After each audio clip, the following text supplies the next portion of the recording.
What's up, guys? Welcome back to the MSR Workshop. So in today's video we are going to be doing an unboxing of a air compressor, and not just any air compressor. This is the Alkin W31 commercial air compressor.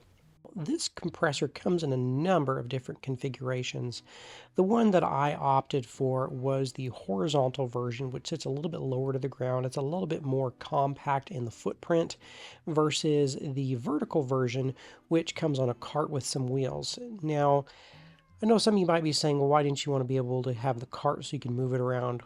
Well, if you do plan on moving your compressor around a lot, especially if you're putting it in the back of a truck or a vehicle, that upright version is very top heavy and it might not be as stable as the lower one. Also, the lower one, you can actually hide it underneath, say, a countertop or a workbench or something.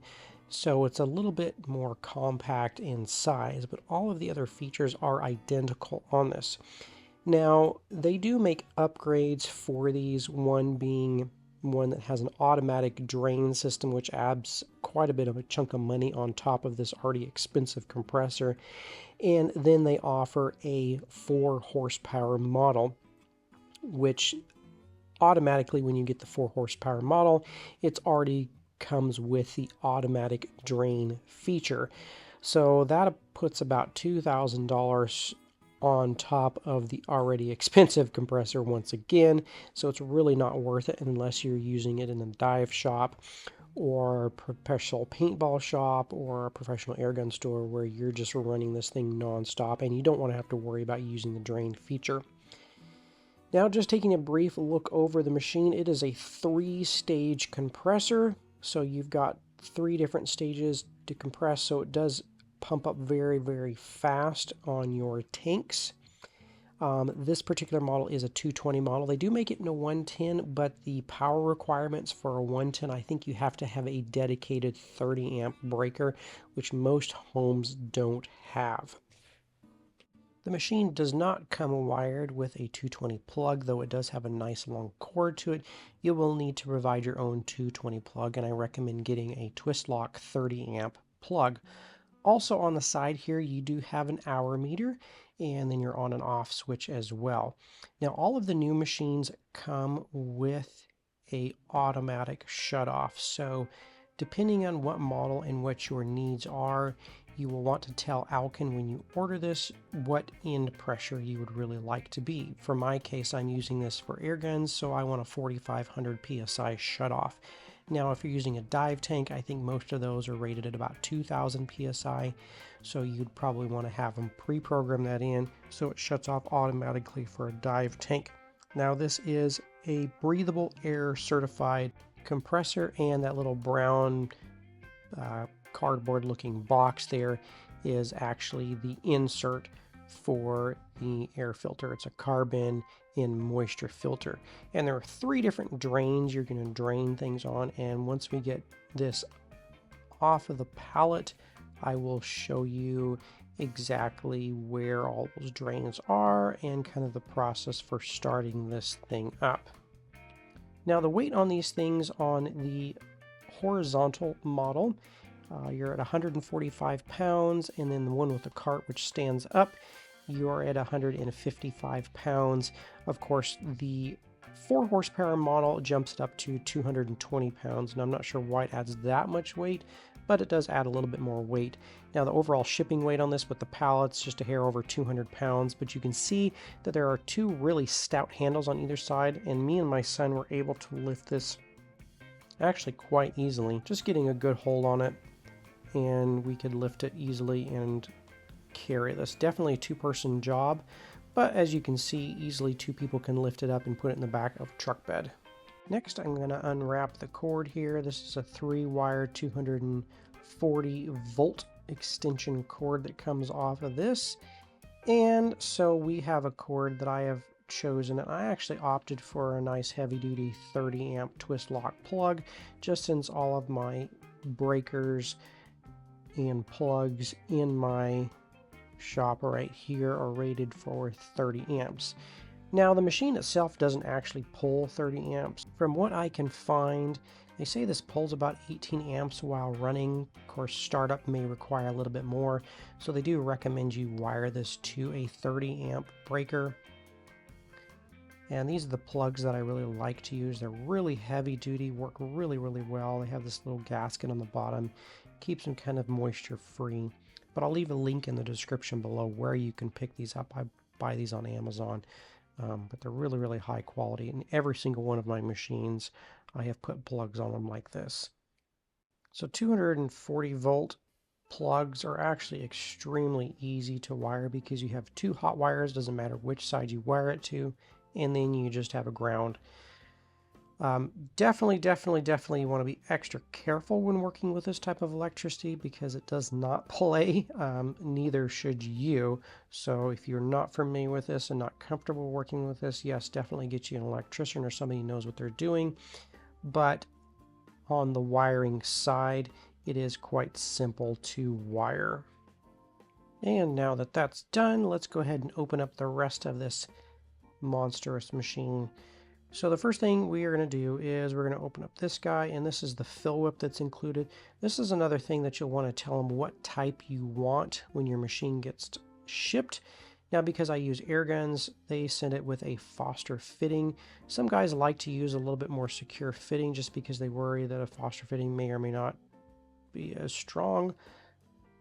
I believe a Foster fitting is great, and every air gun that is pretty much sold these days comes with a Foster fitting, and if people didn't think that they were very secure, then I would assume that they probably wouldn't be using them or wouldn't ship with them all on all the guns.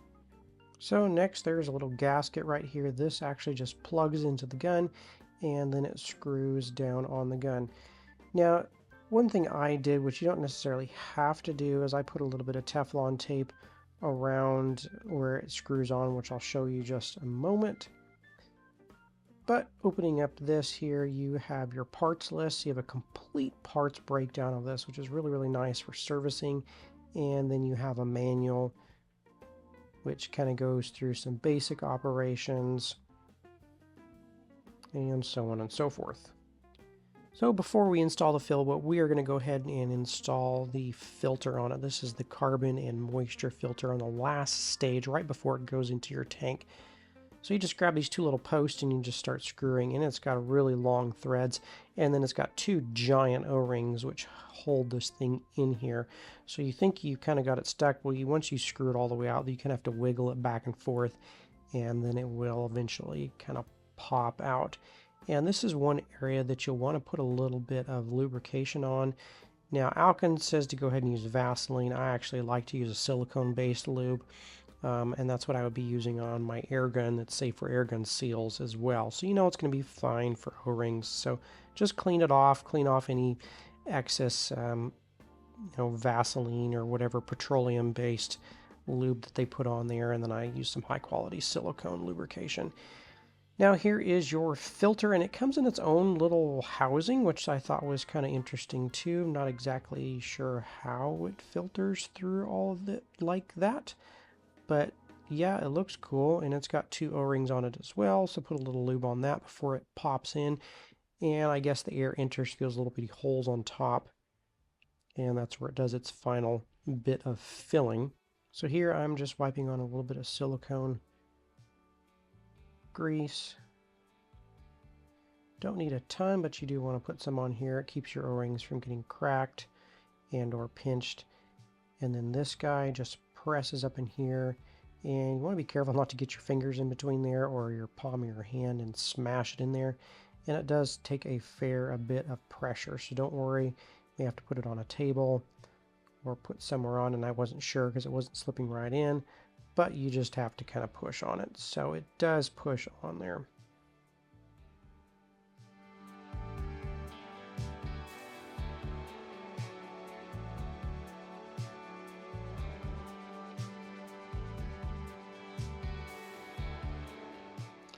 Alright, so the next part is just looking over the labeling. That is where you add your oil, and you have a max level fill indicator. It does not have a dipstick. Now, I've seen some of the smaller, I would say non-commercial type compressors have a dipstick, something like the Daystate one. They look really nice, they work really well, they're just a little bit smaller, but they do have a dipstick, which is kind of a nice thing. But since you have an oil level indicator window, I guess you really don't need a dipstick. Then you have that is for your drain, which is really nice because you have really good access to drain the compressor whenever you need to do an oil change. Now, I've been told that on the upright version with the cart, the drain is a little bit harder to get to. Now, I can't confirm or deny this just because I haven't seen that one in person, but that's the little rumor. Now here, you don't really necessarily have to do it. This is where I'm going to go ahead and put on the fill whip. And it does have a little gasket where you just pop it in and screw it down. I went ahead and put a little Teflon tape on it anyways, just to make sure that it doesn't have any chance of leaking. Now you can see the little gasket that I'm putting just a little bit of silicone grease so it slides in there easy and keeps the gasket nice. And then it just kind of pops right in there with just a little push. And then you tighten the outside thing down. And I went and tightened it down all the way, but it still does allow to swivel, which is good. So, I mean, it's not going to tighten down completely so it doesn't move. So, it doesn't need to be insanely tight. And next it's time to fire this thing up. So you've got 3 drains on the front. You want to make sure all those are open. And you want to let the thing run for just a little bit. So real quick here, after I get the thing plugged in, you'll see a quick shot of the on-off switch, including the hour meter. Now mine came with about 6 hours on it. I could not find in the manual where there is a break-in period, like you need to run this for a while. But with 6 hours on it, I'm sure it is completely broken in and ready to run. And here is one of the drains. There's 2 on that one, and then your big filter, which is your air filter that we put in earlier, that is your drain number 3.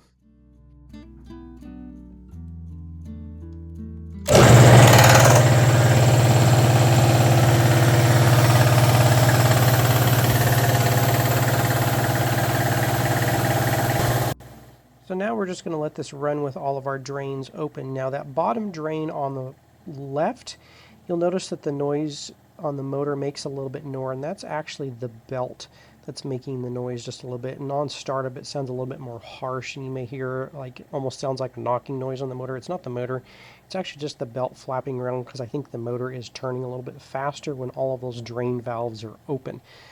So when you close that, that motor noise kind of goes away, or that belt noise goes away. And it makes a little bit more noise right now just because it is up off the ground on my table saw. But once these are closed, it just kind of hums along. It is a little bit noisier machine. It's not the most quiet machine in the world, but it's a great functioning machine for sure. All right, so now what we're going to do is we're going to fill this 6.8 liter tank up and actually top it off. It's not completely empty, so I drained it down to about 2,000 psi, and I'll show a picture of it here in a second. So we're going to go from 2,000 to 4,500 with a timer, and we're going to see how long this takes.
So 9 minutes to fill it from 2,500 PSI all the way up to 4,500 PSI.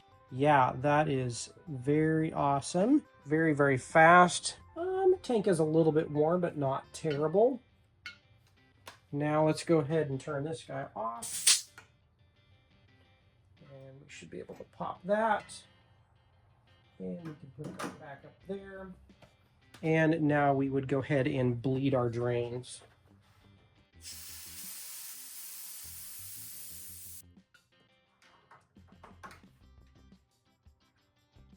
And that is a nice and full tank. We went past just a little bit, but as the tank cools, the pressure should drop back down.